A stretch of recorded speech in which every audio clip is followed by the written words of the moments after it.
Hi there, agents. It's Chris again, just with a real quick broker minute.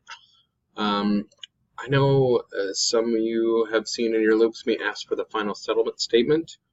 That's usually the very last document that we need in a transaction, and here's where it stems from. I want to just make sure we know why I'm asking for that. So, the Arizona Department of Real Estate, if you go to their website over here, you can always choose, actually over here, laws, rules, policy, and the online law book PDF. But in section 2151.01, you can see the records required by blah, blah, blah, blah, shall include statements and showing all receipts, disbursements, and adjustments of the earnest money funds, sales contracts. It's like the shortest thing in here, but that's usually where most of the documents exist.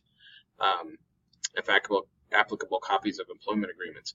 So right here, earnest money has been handled in accordance with transaction. Closing statements showing all receipts, disbursements, and adjustments. So the closing statement is actually one of the named out documents required by law to be in a transaction folder. So that's why I need it there.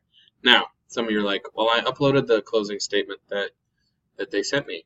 Well, let me show you the difference here. So we have two here. This is just a random file that I pulled up here. So I've got the settlement statement. You guys definitely get this in from the title company. It's usually what they send over as a prelim or a pre-audit. See, it says pre-audit figures subject to change.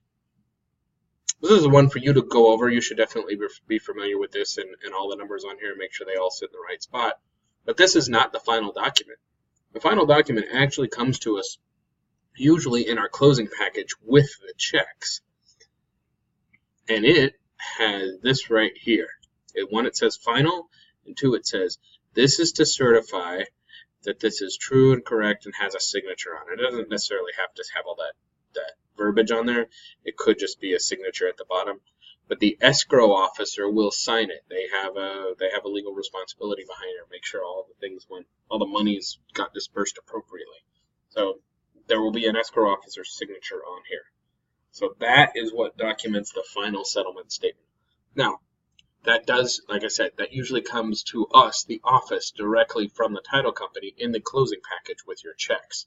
So when I mark that that's all that's needed to close the file, it means we're really just waiting for stuff to show up at our office. And we will load that in there. Either Stephanie or front desk agent services coordinator load that into your file, and you'll see that in there when the checks are loaded in there. That means everything else is ready to go. So sometimes the escrow officer will send you a copy of this. They'll do a scan in copy and send you this. Sometimes they want, I'd say it's probably 30 or 40% of the time they will. So if you have a signed version, you can definitely load it in. That's fine. But the signed version does in finality come directly to us, and we load it in there. So there you go. And there's my broker minute that lasted 3 minutes and 30 seconds. Again, thanks a lot, and I will see you and talk to you guys later. Thanks, bye.